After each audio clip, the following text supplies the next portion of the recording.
Hey everyone, OMG My Vintage. These are my hauls from this past Friday the 24th. On Friday, I went solo, went to a bunch of garage sales, struck out on most of them, but ended up going to two that actually produced some inventory. On Saturday, Sunday, so I'm gonna post a video for Saturday, Sunday. Went with the parents like I always do, hang out with them, get some exercise and steps in with them. And I'm gonna post a video. Finally found a grail, which is for me a Toomey bag on the cheap. So finally found one in the wild at a garage sale, no less. And so I'm gonna. There's some really interesting pickups that I'll be able to share in that video. So be on the lookout for that.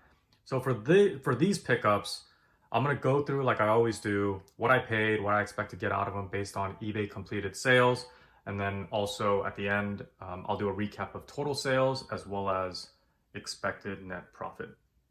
So what I'll go through first are probably my most questionable pickups are these rubber stamps. There's a total of 400 between this box here. These consist of like really large size, like almost this and larger.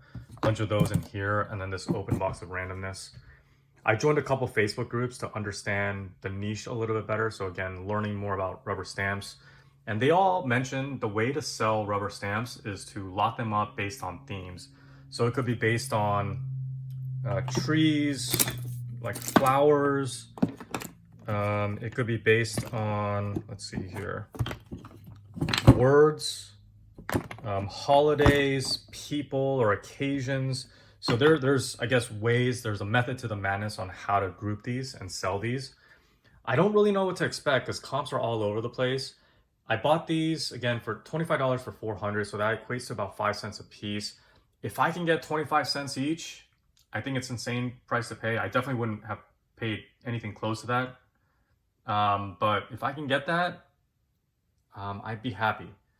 But the way that I justified this wasn't so much the price, it was just more of what I can get out of this that isn't going to be monetary. And that is, this is a therapeutic session for me. What that means for me is I am a full-time marketing executive. That's my full-time job. And so I manage a bunch of people, and I develop strategy, work with my team to execute on that strategy for marketing. And so that takes a lot of, it can be stressful, right? And so I just need an outlet so that it's almost like a meditation effort in a way where it's a little bit more therapeutic than what I go through on a day-to-day basis. And so I figured if I'm doing this kind of what I'm calling a mind-numbing exercise of just sorting through these, categorizing it without much thought, maybe I'll have some benefit there because I've had some success doing that with sports cards and organizing, sorting collections that I buy. And so I'm kind of expecting the same. Well, that's what I told myself anyways. But yeah, I mean, you can see as I'm showing here, there's some insane prices. They all have these original stickers, but kind of insane what this person paid. Hopefully they didn't pay this actual amount, but yeah, I was kind of floored. Like if we were thinking 600 or 400 pieces and average is about 6, my goodness, what is that? 2,400? So pretty crazy what this person might have spent. At minimum hundreds of dollars just on, even if they were to have gotten a discount. So yeah, we'll see what happens there. The other purchase I made in bulk were these Mary Kay new items. And for those that don't know, cosmetics you can only sell on eBay that are brand new and unused. So when you list it, there isn't a pre-owned option like you see with other categories. And so if it touches the skin, that's kind of the definition of not being able to sell used. And obviously cosmetics falls into that category. I paid $25 here. There's about 55 to 60 pieces, so that equates to about 50 cents per piece. There's random things like acne stuff. There's nail lacquer. I think this is a better version of a nail polish. This is kind of quickly what I read about. Lip gloss. There's a bunch of, or you can't really see it, but these are, I think, blush, type of blush. Um, yeah, so I would lot these up and just hope that I could make my money back. I'd be okay with that because I'm going to use it as a learning experience to say if I see more Mary Kay, 50 cents is not the price point that I need to be at. So we'll see. That's kind of what I'm trying to get out of selling new cosmetics items. The helmet, the shiny bright ornaments, and the noise canceling headphones. That's what this is. That equates to about $10 total. So overall, the lot price was 60. This is the helmet. This is new in box, obviously opened, but never used. Pre-owned versions without the box go for about 30 to 40. Maybe one of them had a box, but in either case, pre-owned is about 30, 40. I'm hoping with the box, it's still new, I can get 50 to 60, not including shipping. I'd be perfectly happy with that. As long as I can get the majority of my money back with one item, that's kind of what I strive for, is exactly that kind of rule. Have one item make the majority of my money back. That's kind of the guideline that I try to set myself. It also comes from my sports cards hobby of buying collections and piecing them off, where I'm hoping a few things will make up for breaking even. So hoping some big things out of that. Big things as in like 50, 60 bucks. These are, I just ripped it, I think. These are shiny bright vintage ornaments. One thing to look out for, I didn't realize that they made ornaments in the past 10 years or something like that, because at a different estate sale, I did come across shiny bright, but I'm like, oh, and then I realized it's from 2014, and I'm not sure those have any value, or maybe very little value unless you lock them up. And so I wanted to try selling vintage shiny bright. I really like the fact that these were a little bit on the fancier side, right? It's not the dull or boring one color design, but these are definitely vintage, and I'll show you the year here, 1967. But we'll see. I'm expecting about 10, not including shipping, for this. At least it has an original box. A little beat up. Packaging is a little beat up, but at least it has the original box. These are noise canceling, nothing special. Cheaper brand. The model is QZ900. QZ stands for Quiet Zone. Still works. I tested it. Turns on. You can see the light, or maybe you can't. But it turns on. I'm expecting about 15. Nothing special.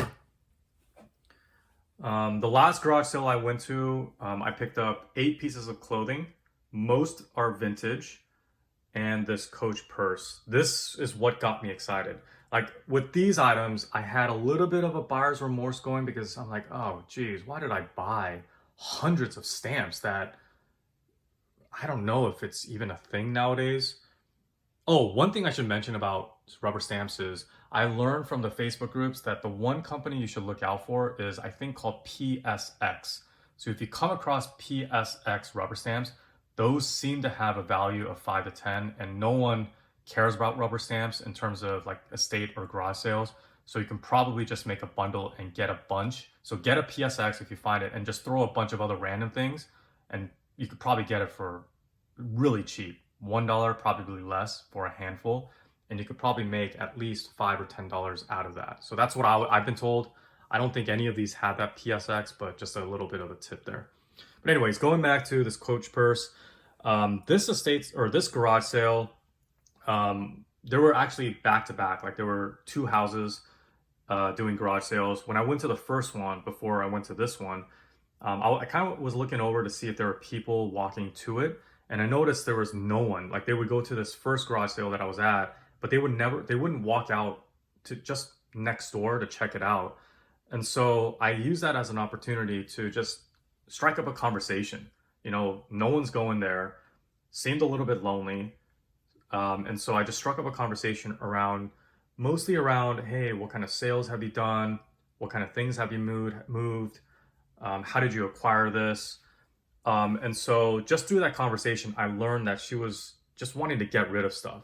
So despite the stickers, I was able to work out a deal because I was able to build that rapport and really strike up that conversation, and really be interested in what she was talking about, as professional photographer, that she was going to move. And, it was just something that I've learned throughout my years of being able to strike up relationships. So this Coach purse, brand new, she told me that she got it as a gift, or she gave it as a gift to her daughter. Daughter didn't want it, and so that's why this became available. So I'm just gonna assume that this is legitimate. I don't know if they make fake Coach purses. I don't have any experience in handbags, but I'm just gonna assume just based on what she told me. And I don't know, some of these tags, and like when I open this up and look inside, I see that Coach badge thing here. I'm just gonna assume it's legit. So I'm just gonna take her word for it. But at $3, I think it was a good enough deal to take a risk on. So $3, I don't think that's bad. My bread and butter, which is sports items, really love this lot. So I was $3 in for the Coach purse, and then $150 each on the 8 pieces of clothing, which amounts to $15 total. I can make that in one clothing item, especially one of these sweaters. But these are just really, really high quality vintage items that I'll go through very quickly here. Chicago Bulls, Nutmeg Mills, definitely vintage. I'll show you the tag. There's a couple of these Nutmeg Mills. The thing that stood out, I've never seen these in the wild before. The thing that stood out was just the quality of, I don't know what you call it, like the embroidering or the stitching of the letters of the logo, the quality of just the material that they used. I don't know what it's called, but it feels nice. And so it was just, I had my eyes on it, and she realized that. And so she's like, yeah, just grab a bunch that you want and I'll give you a really good deal. Just ignore the sticker prices. And they were all about in the $5 range for these sweaters.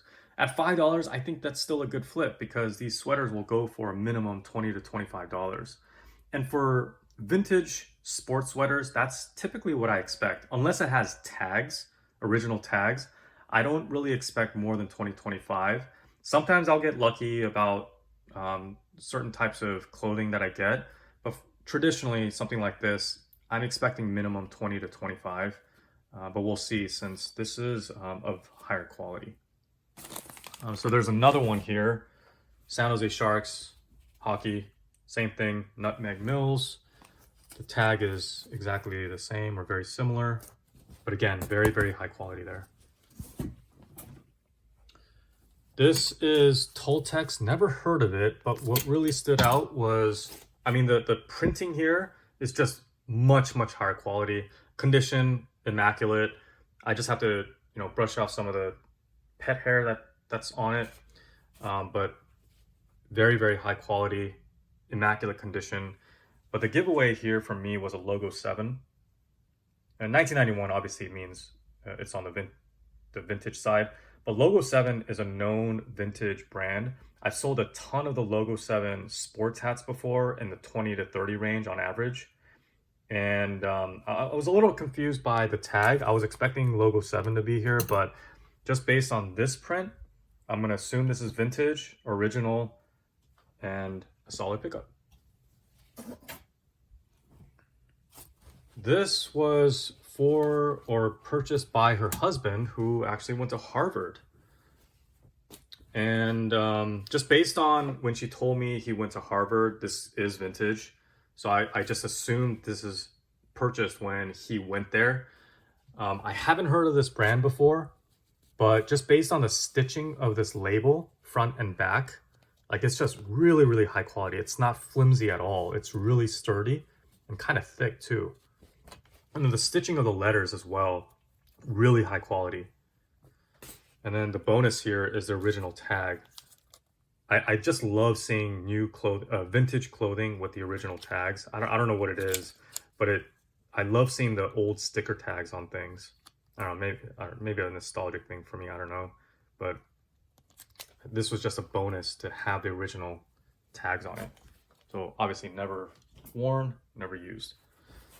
Vintage shirt. This never worn. I kind of can tell by feeling the fabric.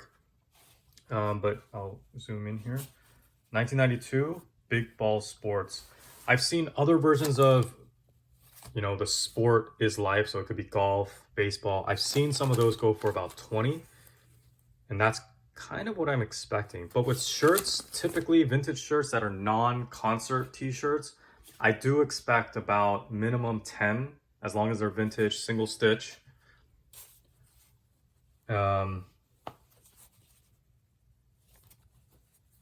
And so I do expect around 15 on this. I think on average they go for about 20. But for shirts, sometimes they can sit around for a while. And so that's the downside to clothing. You have to find the right buyer. This is a musical. I was a little surprised by this. I think it goes for about 20. I'm expecting 10 to 15. It was just a throw-in just to, I don't know if I'm helping her out in any way by buying this for $1.50, but you know, it just kind of threw this in. Same thing with this Fila jacket. She said she only wore it a couple times, but it's still considered pre-owned.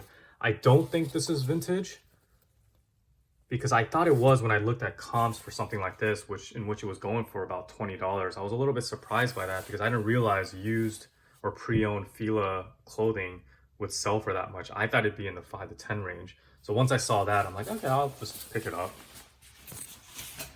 Last clothing item. This is not Nutmeg Mills, but it's a similar quality, very, very quality, high stitching here. But you can see Legends. But really solid quality. So I was really pumped about being able to close the Friday garage sale hunting with these clothing items. Oh yeah, hopefully you enjoyed this video. Hopefully some of it was informative, that you picked up a few things. Maybe I missed a few things. But like I said, look for the next video, which will cover my pickups from Saturday, Sunday. There's going to be some really cool finds, like some vintage Gucci shoes that I purchased on the cheap, or I think I did.